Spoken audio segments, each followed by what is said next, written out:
आप सभी को प्रेज़ द लॉर्ड। खुदा बाप का मैं धन्यवाद करती कि परमेश्वर ने एक और बार मुझे अवसर प्रदान किया कि मैं आप सबके बीच में उपस्थित हो पाई।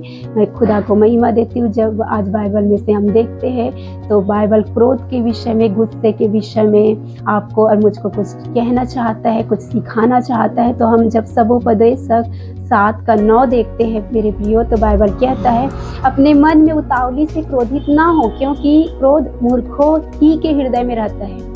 क्रोध जो होता है, जो गुस्सा होता है, जो उतावली से जो गुस्सा करते हैं, ऐसे लोगों की पहचान होती है, वो मूर्ख लोगों की पहचान है, जो जल्दबाजी में गुस्सा करते हैं, जो बातों को समझे भी नहीं रहते हैं, परिस्थितियों को जानने की कोशिश भी नहीं करते, समझने की कोशिश नहीं करते और उतावली से गुस्सा कर देते हैं। झट जल्दबाजी में गुस्सा करके हालात को और बिगाड़ देते और बुरा कर देते हैं और ऐसे गुस्सा करके बड़े बड़े गलतियां, गुनाह कर डालते हैं, गुनाह कर देते। तो ये क्रोध करना, जल्दबाजी में क्रोध करना मूर्खों की निशानी होती है और उतावली से क्रोध करना मूर्खों के हृदय में बसता है, रहता है, ऐसा परमेश्वर का वचन कहता है।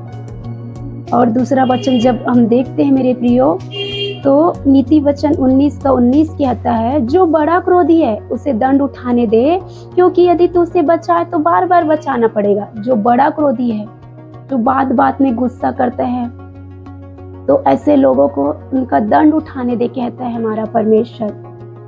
अगर तुम उनकी जल्दबाजी में सहायता कर देते हैं तो लोग समझ नहीं पाते हैं, वो गलतियों पे गलतियां करते रहते हैं, उन्हें अपनी गलतियों का रियलाइज नहीं होता है और ऐसे बात बात में गुस्सा करने वाला, जो बहुत गुस्से वाले स्वभाव के होते हैं, वो बड़े बड़े गुनाह कर देते हैं, किसी को मार देते हैं और इस गुस्से के चलते, इस बड़ा क्रोध के चलते वो अपनी भी हानि कर बैठते हैं, अपने परिवार की भी हानि कर बैठते हैं और बहुतों के लिए हानि का कारण, दुख का कारण, पीड़ा का कारण, चिंता का विषय बन जाते हैं।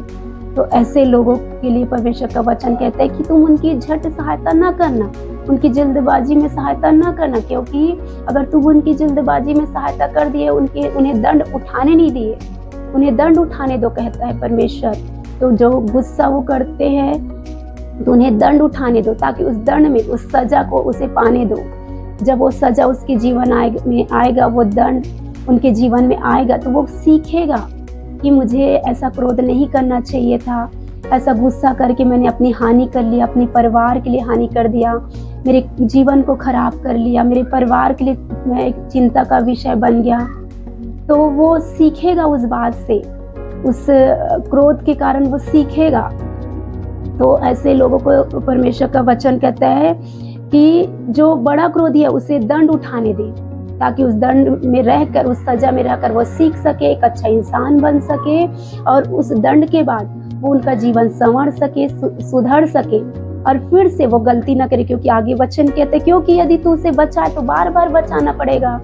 अगर तुम उसे उस दंड उठाने के पहले ही तुम उसे बचा लेते हो, कोई मनुष्य बचा लेता है उसे, तो बार बार गलती करेगा, क्योंकि वो तो अपनी गलतियों का रियलाइज नहीं कर पाएगा ना, क्योंकि तुम उसे तुरंत बचा लिए, उन्हें दंड उठाए बिना ही तुम उसे बचा लिए, तो वो कहाँ से शिक्षा पा सकेगा, कहाँ से सीख सकेगा। तो इसीलिए परमेश्वर का वचन कहता है कि तू उसे बार बार तुम्हें बचाना पड़ेगा।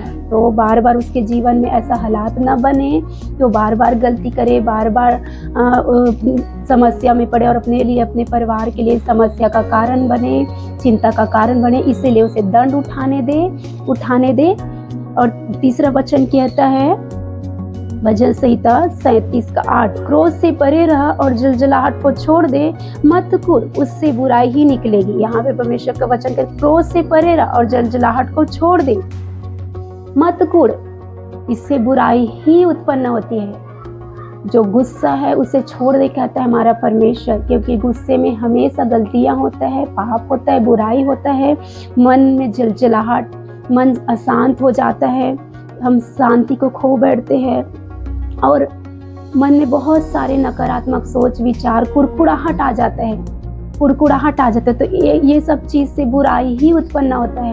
बहुत बुरे विचार मनों में आते हैं कि मैं ऐसा कर दूंगा, वैसा कर दूंगा, मरने मारने तक लोग उतारू हो जाते हैं। तो इसीलिए परमेश्वर नहीं चाहता है कि क्रोध से दूर रह, बोलता है परमेश्वर। जिलजिलाहट को छोड़ दे और कुड़कुड़ाना मत कुड़, बोलता है, ताकि तुम्हारे जीवन से बुराई भी नहीं होगी। अगर हम क्रोध से दूर रहेंगे, कुड़कुड़ाएंगे नहीं, तो बुराई भी नहीं होगी ना। तो इसीलिए परमेश्वर का वचन कहता है कि क्रोध से दूर रह, जलजलाहट को छोड़ दे, मत कुड़, ताकि तू बुराई करने से बच जाए। चौथे वचन में देखते मेरे प्रियो, जो विलम्ब से क्रोध करने वाला है वह बड़ा समझ वाला है। यहाँ पे परमेश्वर का वचन कहता है जो विलम्ब से क्रोध करता है। तो विलम्ब से क्रोध कौन ही मनुष्य करता है जो इसके अंदर समझ होता है, जिसके अंदर बुद्धि होता है, जिसके अंदर ज्ञान होता है, जो संयमी होते हैं, जो अच्छे व्यक्तित्व के होते हैं, जो हर बातों को समझते हैं, सिचुएशन को समझते, परिस्थितियों को समझते, उसके बाद उनका हल निकालने की कोशिश करते हैं, उन परिस्थितियों का सही रीति से हल निकालते वो बड़े समझदार लोग होते हैं। परमेश्वर का वचन कहते हैं वह बड़ा समझ वाला होता है। तो विलम्ब से क्रोध करने वाला बड़ा समझदार व्यक्ति होता है।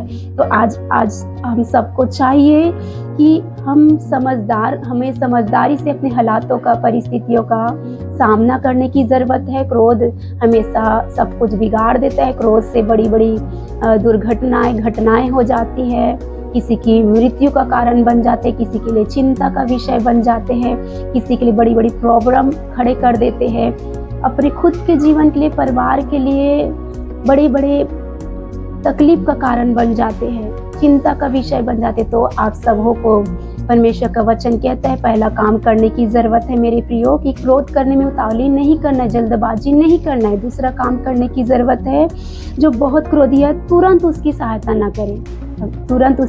ना करे, ताकि वो सीख सके, अपने जीवन में समझ सके और फिर दोबारा गलती ना करे। तीसरा काम करने की ज़रूरत है कि जितना हो सके गुस्सा करने से बचे रहें,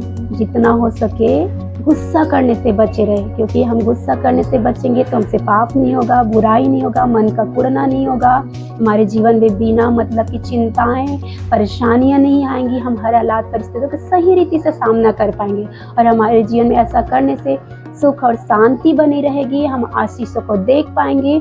तो परमेश्वर के ये वचन आप सबको मुझसे कहता है कि गुस्सा करने से बचे। यही समझदारी की बात है, यही बुद्धिमानी की बात है।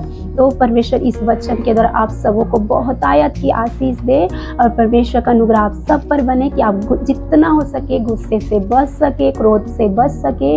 मेरे परमेश्वर से मेरी प्रार्थना है कि खुदा आप सबों पर ऐसा अनुग्रह प्रदान करे। आप सबों को जय मसीह की।